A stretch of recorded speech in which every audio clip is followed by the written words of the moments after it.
আজ আমরা কথা বলবো এক অদ্ভুত চমৎকার গ্রহ নিয়ে, মঙ্গল বা মার্স। বিজ্ঞানীরা কেন মঙ্গল গ্রহকে দ্বিতীয় পৃথিবী বা সেকেন্ড আর্থ বলে থাকে? সত্যি কি একদিন মানুষ সেখানে বসবাস করতে পারবে? চলুন খুঁজে বের করি। ভিডিও শুরুর আগে যারা আমাদের চ্যানেলটি নতুন, তবে দয়া করে আমার চ্যানেলটি সাবস্ক্রাইব করবেন। চলুন শুরু করা যাক। প্রথমে মঙ্গল গ্রহ সম্পর্কে কিছু জেনে নেই। মঙ্গল আমাদের সৌরজগতের চতুর্থ গ্রহ। পৃথিবী থেকে প্রায় 22.5 কোটি কিলোমিটার দূরে। আকারে পৃথিবীর অর্ধেক, কিন্তু দিনের দৈর্ঘ্য প্রায় সমান, 24 ঘন্টা 39 মিনিট।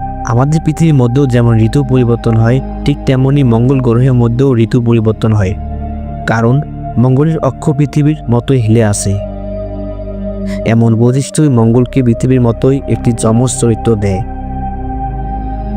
মঙ্গলের গড় তাপমাত্রা প্রায় -63 ডিগ্রি সেলসিয়াস, যা পৃথিবীর চেয়ে অনেক ঠান্ডা। এর বাতাসের শতকরা 95% কার্বন ডাইঅক্সাইড, অক্সিজেনের পরিমাণ 0.13%। মঙ্গলের মেরু অঞ্চলে জমাট বাঁধা বরফের টুপি আছে, যেখানে পানি এবং কার্বন ডাইঅক্সাইড রয়েছে।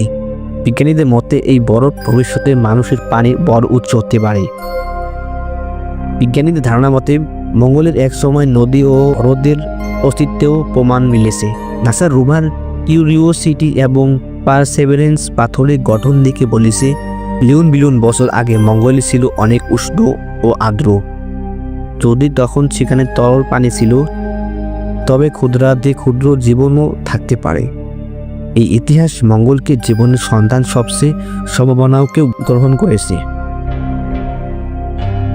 এবার মানব জাতির জন্য বিজ্ঞানীরা মঙ্গলকে প্রথম পছন্দ করেন কয়েকটি কারণে। তার মধ্যে হলো দিনের দৈর্ঘ্য পৃথিবীর কাছাকাছি, যা মানবদেহের জন্য মানিয়ে নেওয়া সহজ। মাধ্যাকর্ষণ বল প্রায় 38%, যা চাঁদের তুলনায় বেশি, তাই দীর্ঘমেয়াদে শরীরের পক্ষে ভালো।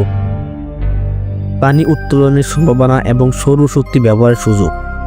ইলন মাস্কের স্পেস এক্স ও নাসা, চীন, ইউরোপ সবাইকে 2030 সালের দশকে মানব মিশনের পরিকল্পনা করছে, এবং তাদের একটাই লক্ষ্য মঙ্গল গ্রহের দিকে যাওয়া এবং সেখানে মঙ্গলের বায়ুমণ্ডল ঘন করা, অক্সিজেন বাড়ানো, গ্রিনহাউস গ্যাস ছেড়ে তাপমাত্রা উষ্ণ করা এবং পরিকল্পনা নিয়ে আলোচনা করা।